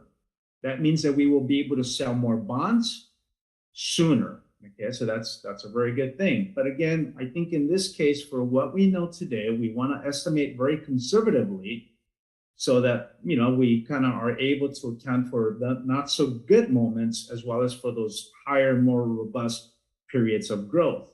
Of course, knowing what we know today is that, you know, there's a lot of doom and gloom in the economy. We talk about increasing rates, and you all know exactly why that's happening, right? The overheating of the economy, the Fed's aggressive approach trying to tamper down the cost of goods and inflation. And so with that, I think that we are anticipating now a slowdown. What does that mean? Housing activity is also affected. Assessed values are kind of somewhat depressed. And so, you know, there's a lot of macro factors that go into this. But again, knowing what we know, at least based on historical performance, a 4% rate of growth for our assessed value is a good mark. So we'll continue to look at that. And I want to say that this is not a very fixed analysis. This is an ongoing analysis that we do anytime that there's new information. And so almost biannually, we'll continue to refresh this to make sure that our estimates are in line with actuals and that we are making our best guess going forward, right? And so the other assumption here has to do with the standard terms of these bonds. So as you know, a lot of the times when I reference a bond, I think, you know, folks use the analogy of a mortgage. In this case, you know, where a mortgage is 30 years or so to a bond. A bond is, you know, typically accounts for a borrowing period of 25 to 30 years, up to a maximum of 40 years for each series of bonds. But as you know, the shorter the term of the bonds, that means that, you know, you're probably making greater payments. The longer the term, the lower the payments. But also there's a sort of a relationship to the cost of borrowing. So the shorter term bonds have a lower cost compared to a longer term bonds. So for us, I think it's trying to figure out exactly how to structure these bonds, again, to keep costs down and certainly, you know, try to generate as efficient a borrowing as possible for the district. And so, really quick, on the chart on the bottom left you have on that screen, does that show that, for example, the Series B bond, that one would potentially be able to be sold around 2026 when we have potentially more revenue being generated? Absolutely, that is correct. Yes. So part of it will be depending on what the assessed values are over the next couple of years, if that projected date would either come sooner or later. That's absolutely correct. If, say, for example, you know, in the next 3 years, our assessed value comes in at twice what we project, then that means that we might be able to start retooling, sharpening our pencil, you know, looking at a potential issuance in 2026 instead of 2027. Absolutely. Or perhaps, it may be that the Series B, when we do sell it, instead of looking at a $7.6 million amount, it'll be higher than that. Okay, which means that we'll be able to get additional projects done soon. So yes. So for that first Series A, so our target as of now is going to be that 7.9 million to be sold in that first series. Correct. And we're trying to, it depends on what's happening at the market. In the market, once we do approach the pricing period, there's a lot of volatility, and so we'll continue. We'll continue to figure out exactly how we can structure these bonds in a way to be able to get as many dollars upfront. Okay. So part of it could potentially be we go out for 7.9, but depends the market's appetite, only be 3 million at first, or however. Does it get sold in chunks?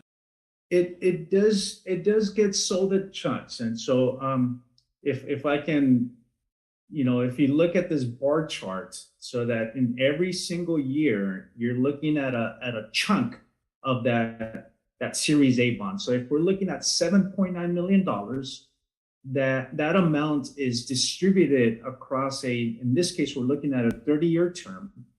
And in every single year, there is a maturity, which means that there's a portion of the bond that's being paid down. So say, for example, just to put a number out there, in the first year, we're paying down, a bond of $500,000. And so too in the subsequent year. And then the principal payments sort of ramp up over time. And this, I think, what it allows us to do is take advantage of the yield curve. It's a little different than a mortgage. And when you go out and you take out a 30-year mortgage, you pay the exact same interest rates for that 30-year mortgage on day one as you do as on year 30. In this case, what we do for these bonds, it's a little different. By being able to amortize principal or amortize portions of the bonds earlier, right? We're able to pay lower interest rates for those maturities that get repaid sooner. Here, I think the idea is that, again, that the borrowing with the lower term or the shorter time frame has a lower interest rate than the borrowing with the longer time frame, right? A 1-year bond is cheaper than a 30-year bond. And so by structuring these bonds in these short repayment terms, right, of maturities in every subsequent year from year 1 to year 30, we're able to amortize faster and then also take advantage of that yield curve, right? Pay lower interest rates for lower bond amounts with shorter maturity periods. Okay.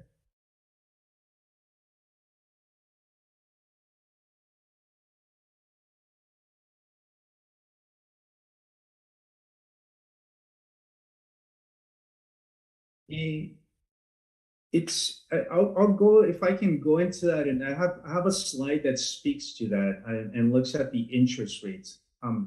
If that's okay, can I reserve that question for just a minute?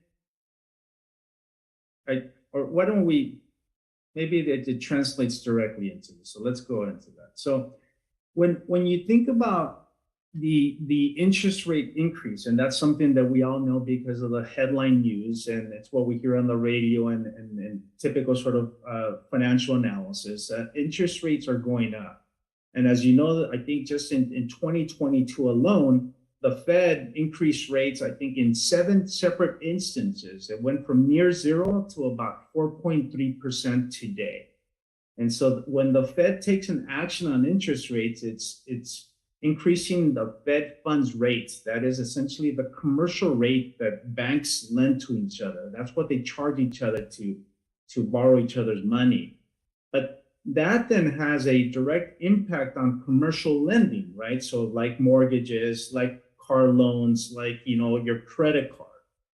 And that's driven, I think, by, the treasury rates. And so that is sort of a commercial product. And that's great. I think we all know, hey, rates are going up. So the question here is, what does it mean for municipal bonds?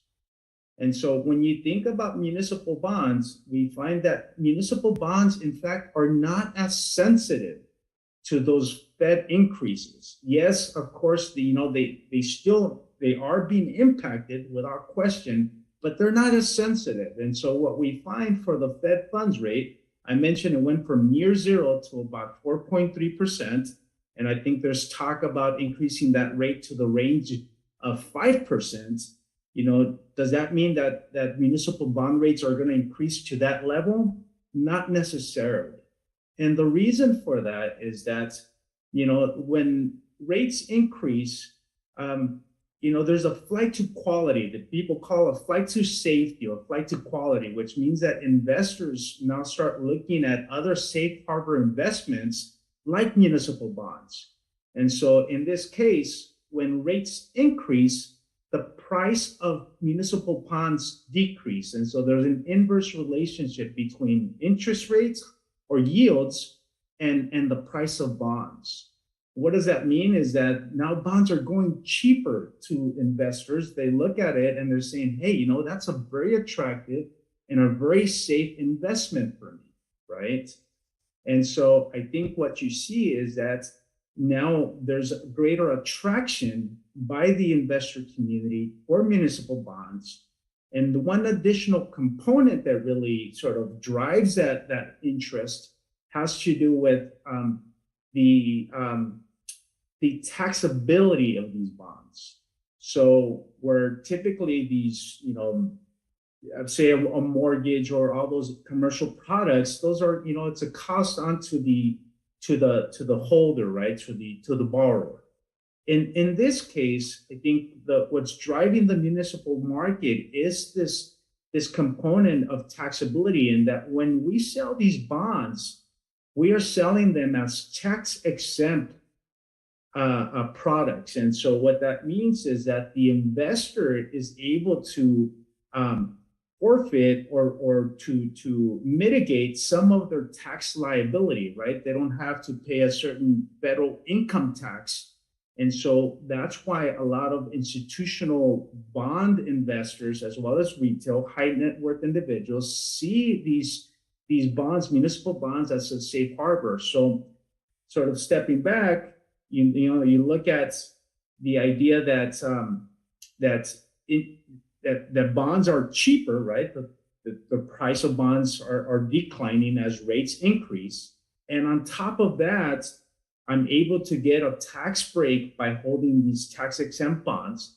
That's a dual benefit onto the investor community. And those two components interact to try and keep bond rates down. And so again, here I think the punchline is that these are slightly different sort of investment vehicles. And in this case, where we are talking about increasing rates, we are not as affected for municipal bonds as typical commercial products would be.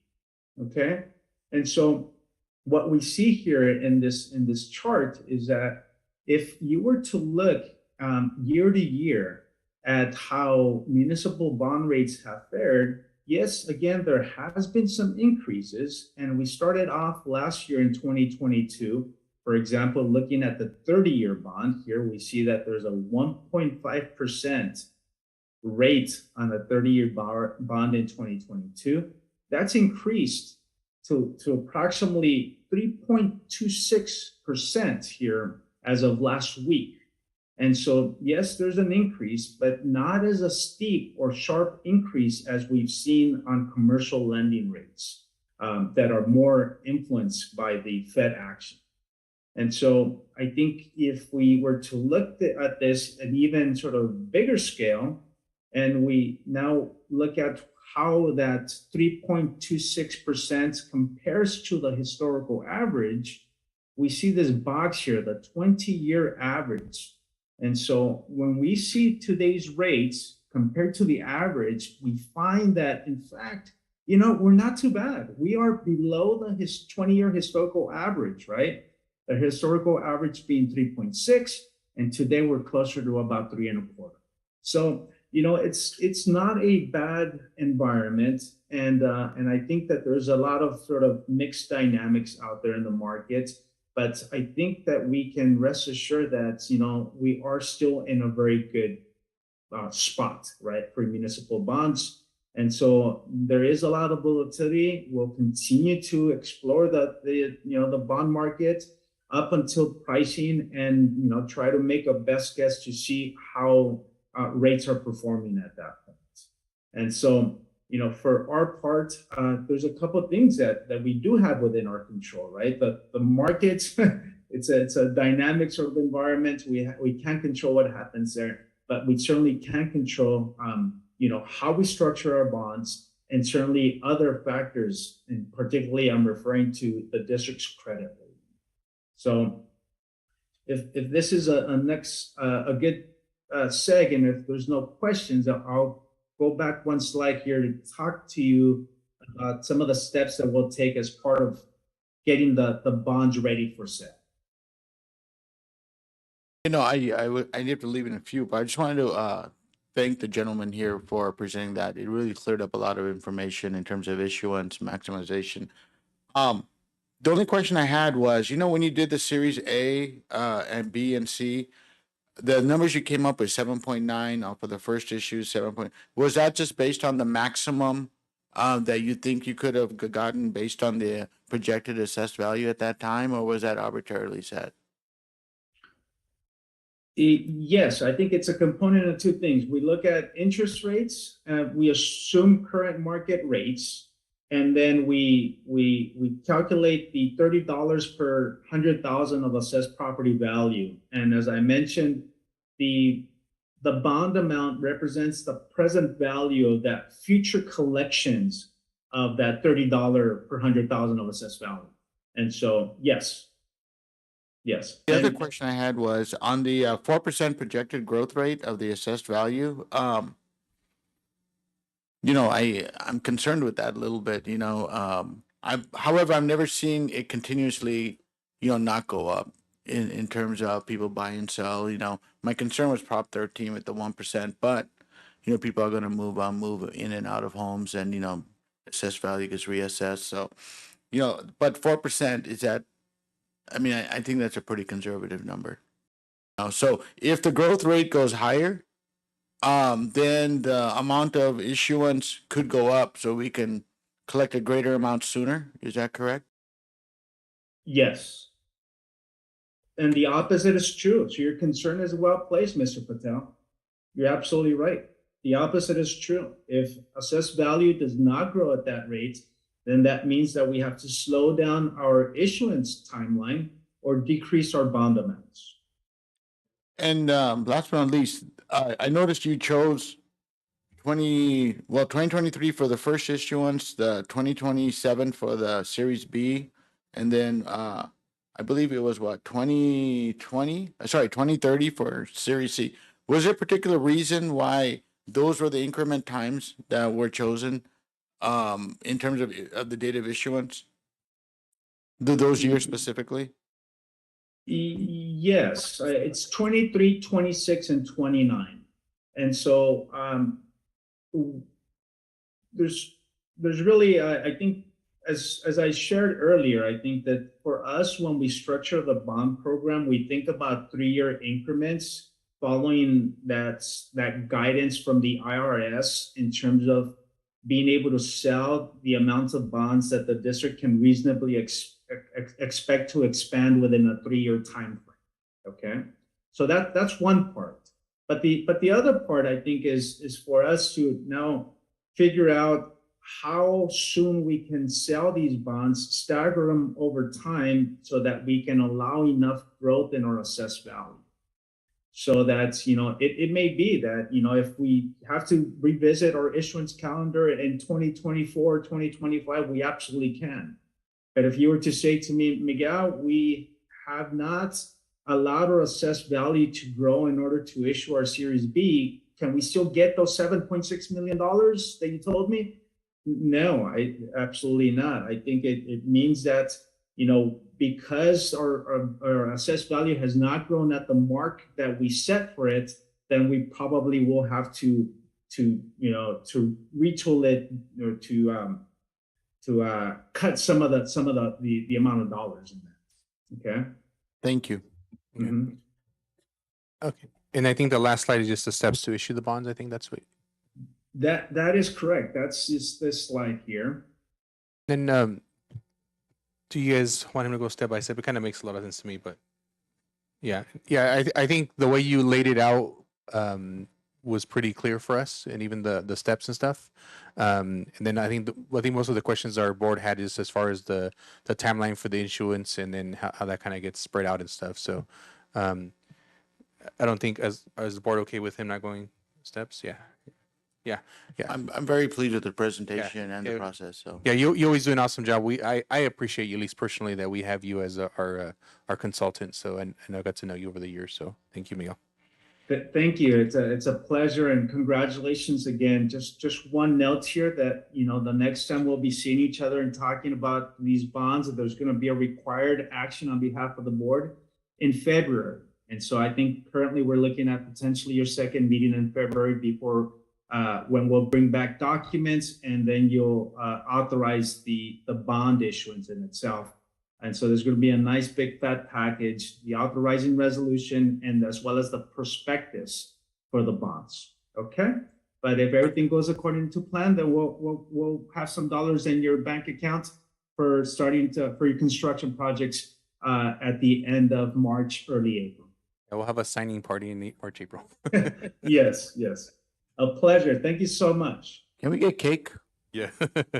Yeah. Okay. Well, okay. Thank you. Have a nice evening. You too. Bye-bye. So 14.1, our next regular board meeting is Wednesday, February 8th. Any suggested future board items? I just had a question. This is more Becky, I think.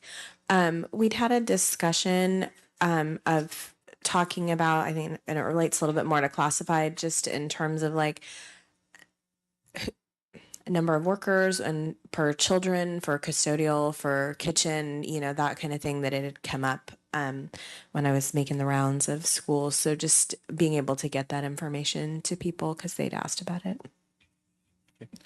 And then as far as I know, when it gets announced for the Teacher of the Year, how is that going to get presented, or where is that going to be brought to the board? Is that going to surprise the person at their work? Yeah. So what we did last year is once we received all the nominations, like for classified, I met with our classified president, and she brought one other classified employee with her. And we reviewed all of the nominations and determined which employees would be recommended or referred to the MCOE recognition program. And we also walked the campuses and surprised people on their jobs with certificates and a little gift. And then we brought them, I think we invited them here for recognition, kind of as the final part in the process after we went to the MCOE recognition dinner for those employees who were submitted to MCOE. Okay. And I think if when you guys walking over, if you can maybe offer it to the board, if anybody wants to maybe show up. I know Elva, Neil, and Sarah know a lot of staff and stuff. So Okay, that sounds great. Okay. That'll probably take place closer to April. Okay. Perfect. Okay. Can I get a motion to adjourn at 8:26? I motion. Second. Roll call, please. Ms. Lopez? Aye. Mr. Patel? Aye, Captain. Ms. Turner? Aye. Ms. Ariano? Aye. Mr. Sandoval? Aye. Motion passes 5-0. Okay. Thank you, everyone. Have a nice evening.